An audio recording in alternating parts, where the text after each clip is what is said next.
Day 2. Yes, दुसरा दिवस कंटिन्युएशनचा. पहिला दिवस फुल बँगर होता, एकदम एक नंबर होता. आज जायचं आहे आम्हाला कुठे, परळचा राजा. परेडचा महाराजा. परेडचा माझा कोणता माहिती आहे?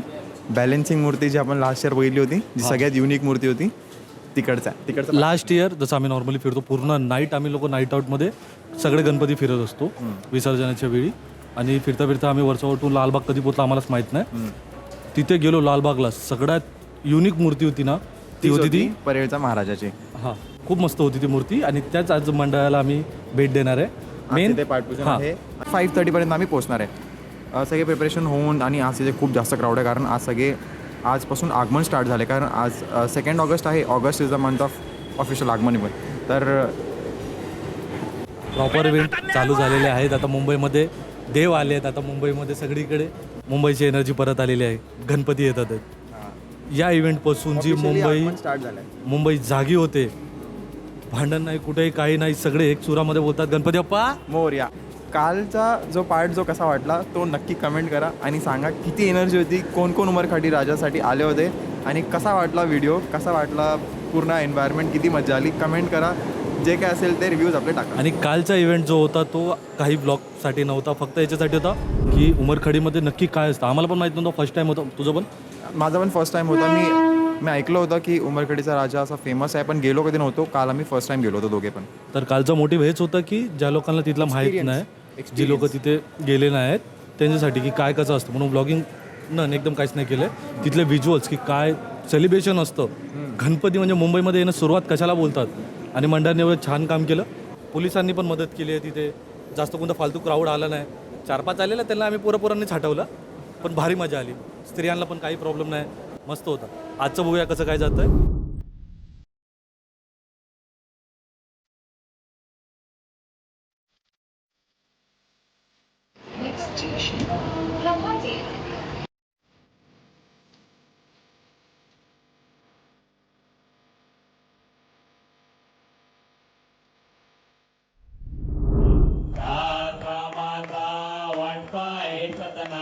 संकटी पावावे निर्वाणी रक्षावे सुरवर वंदना बोलाई. जय देवी महिषासुरमतने सुरवरेश्वर वरते तारक.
मित्रांनो, रडणारी नाही, नराधमांची नरडी फोडणारी लेक आपल्याला घडवायची आहे.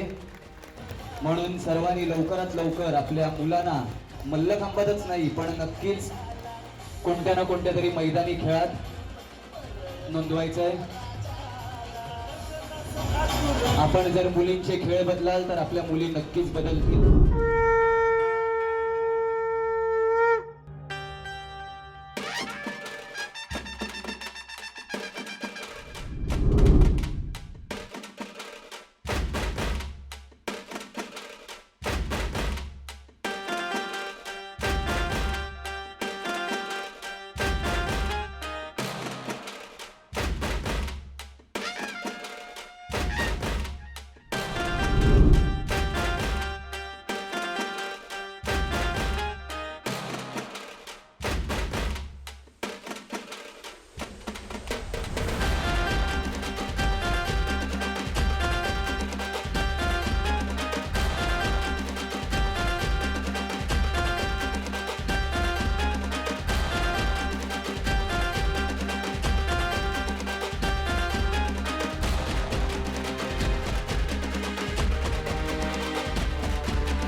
अप्रतिम उत्कृष्ट आणि अविस्मरणीय क्षण आम्ही आमच्या या हृदयात आमच्या डोळ्यांमध्ये सामावून ठेवलेला आहे.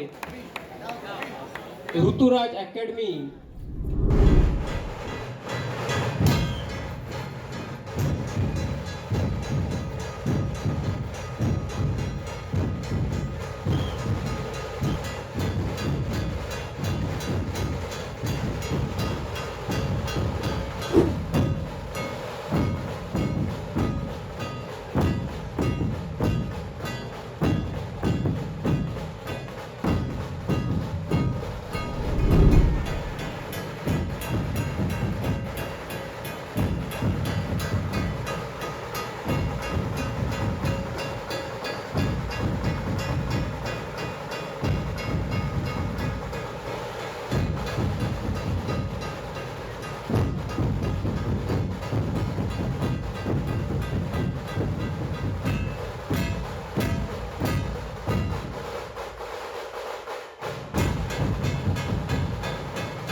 तिथे इव्हेंट चालू आहे आता, पण थोडंसं पोटाला आराम म्हणून अरे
कसा होता इव्हेंट? फुल एनर्जेटिक आणि एक नंबर. आता जस्ट थांबलाय, पाऊस पण एक्झॅक्टली टायमावर आला. रे फिनिश झाले, इथून आता स्टेशनला.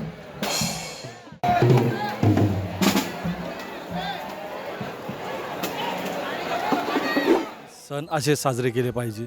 लेझिम, ढोल, मलखांब एवढे प्रॉपर होते ना सगळे, पूर्ण मुंबई जागी झाली असं वाटतं. इव्हेंट खूप छान होता, खूप चांगला अरेंज केलेलं त्या लोकांनी. महाराष्ट्रीयन कल्चर किती छान आहे, सुंदर आहे, तो तुम्ही बघितलेला आहे. त्याच्यानंतर आता 26 तारखेला ह्याच्यापेक्षा जास्त मोठा इव्हेंट होणार आहे. इफ जमलं, देवाची कृपा असेल तर कवर करू. आम्हाला नाचायला मजा आली. काय बोलतो? हा 2 दिवस आमचा पूर्णपणे एक्सपिरियन्स करण्याचा होता. पहिलावाला तर आम्ही फर्स्ट टाईम गेलो होतो, आम्हाला एक्सपिरियन्स करत होतो की एवढं नाव आहे तर कसं आम्ही गेलो, आम्हाला तर खूप मजा आली. आणि सेकंड डे तर अजून मजा आली. आणि ते स्टार्ट टू एंड जेवढे पण इव्हेंट्स होते, जेवढे पण लोक आली होती, ज्यांनी पण इथे पार्ट घेतला, खूप एकदम एक नंबर काम केलं. लेझिम होते, ते पुणेरी ढोल होते, नंतर वर्ली बीट्स होते, नंतर जे काही होतं खूप मजा आली. आम्ही तर खूप मजा केली. आणि हा ब्लॉग बनवायचा अर्थच हे होता की आम्ही जे एक्सपिरियन्स करतोय ते फक्त आम्ही तुम्हाला दाखवू शकू. खूप मजा आली, जसं तुम्ही व्हिडिओमध्ये बघितलंच आहे. एवढा भारी एन्जॉय केलं आहे. आणि वरतून पाऊस, एकदम पाट्यपूजनला पाऊस. आणि इथले सगळे लोकल होते, बेस्टी कॉलनीची सगळी लोक होती. या व्हिडिओमधला तुमचा आवडता मोमेंट प्लीज कमेंट करा, व्हिडिओला शेअर करा, लाईक करा आणि चॅनलला सबस्क्राईब करा. हां. आता कसं बोलला, लास्ट टाइम कशी घालेली. हे बघा, गणपती बाप्पा मोरया. जाऊ दे, झूम नाही, जाऊ दे. Screaming in the dead of night. A preacher's voice turns wrong from right.